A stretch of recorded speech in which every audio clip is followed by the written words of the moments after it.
Welcome on back to Skippers. Today we are doing must-add players for fantasy baseball teams in Week 10. Again, stay tuned for info on the So Rare private contest where you can win a subscription to MLB TV.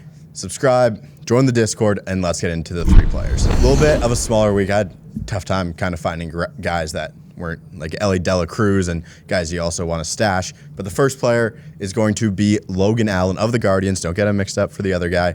36% rostered so far this year. 2-2, a 2.72 ERA, 39 2/3, 43 strikeouts, and a WHIP of 1.31. I don't know what the Guardians organization is going to do, but they have so much starting pitching depth. It is absolutely incredible. Again, Tristan McKenzie, some other guys are coming back here.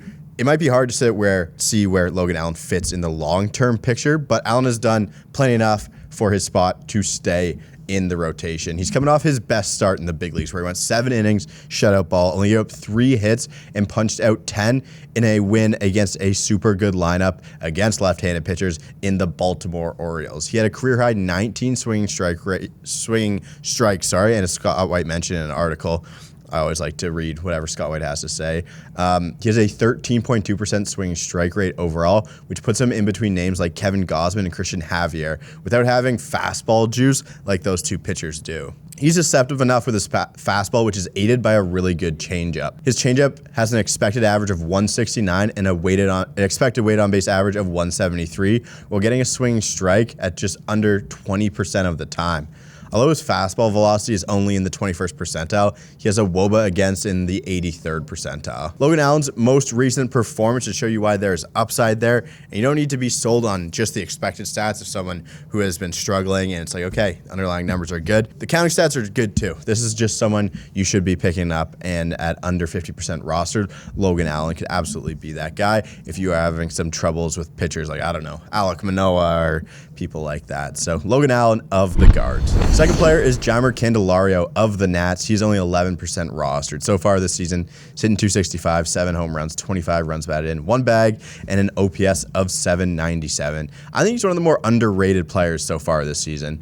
Candelaria has a weighted runs created plus of 114 and a weighted on base average of 343 and has accumulated almost 2 wins with a 1.8 F WAR. Candelaria is hitting for the most power with an ISO just below 200, best of his career, as well as a batting average on balls in play lower than 2 of his last 3 seasons. So I think we can go even higher with Candelaria here. If you look at his last 3 years, 2022, which was a poor season for him, seems to be the outlier year. He had a weighted runs created plus of 140 in 2020, 120 in 2021, and a pretty bad 80 in 2022. He had nearly 4 wins in 2021 while having a negative WAR last season.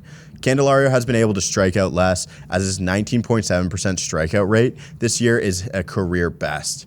When looking at some of the career numbers, it looked as if hitting right-handers was always going to be his problem, and he was a switch hitter, obviously, so his career splits have reversed this season, as he's hitting 273 against right-handers with a weighted runs created plus of 129, compared to a weighted runs created plus of 78 against left-handed pitching just this season. Candelaria comes off a month of May after hitting 295 with 3 home runs and 11 runs batted in, as well as stealing 1 base. I think some more of those counting stats can go up, but it doesn't help with the Nats. I feel he isn't rostered as much. You think of him being on those shitty Tigers teams and struggling, but it's like after diving into these numbers, it's kind of the exact opposite. I'm surprised that this roster percentage is so low for a guy that is kind of counting up some counting stats and being a solid player. He's a high floor, not a super high ceiling type of player, but there's still room for those guys on your fantasy teams.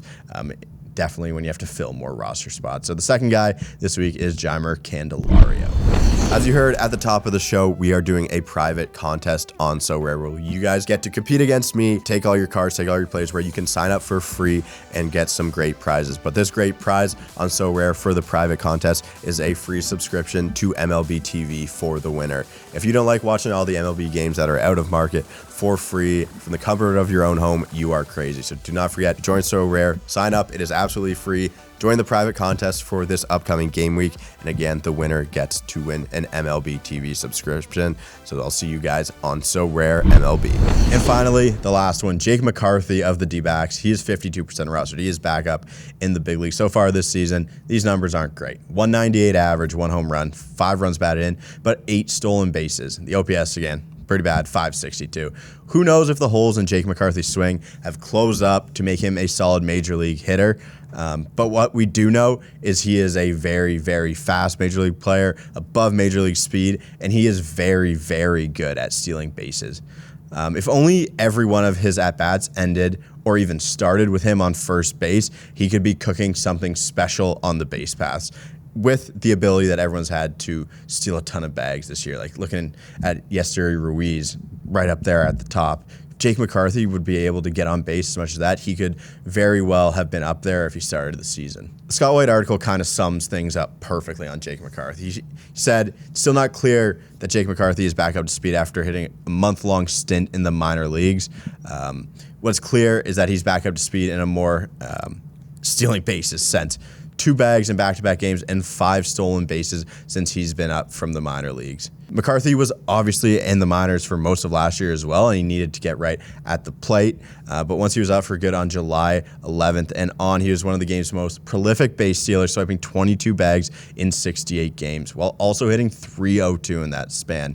He also goes on to say that if you lost Cedric Mullins to that groin strain, you already have a replacement who could be a carbon copy in Jake McCarthy. So he thinks he is a must-add in 5 outfielder leagues.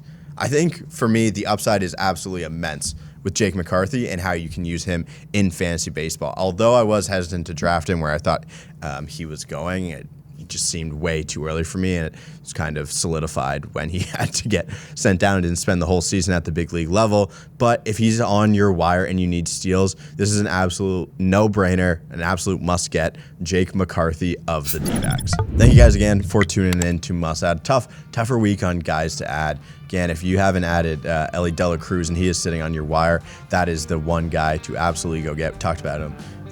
We didn't talk about him in prospects to stash because it seemed like an absolute no-brainer that people were stashing Ellie De La Cruz, but I saw he's only 56% roster in Yahoo. So that is a guy that you need to be stashing if you haven't done that already. Thank you for watching. Thank you for tuning in. I'll have another video for you guys tomorrow. Subscribe, join the Cord. Thank you, So Rare, and I will see you guys tomorrow.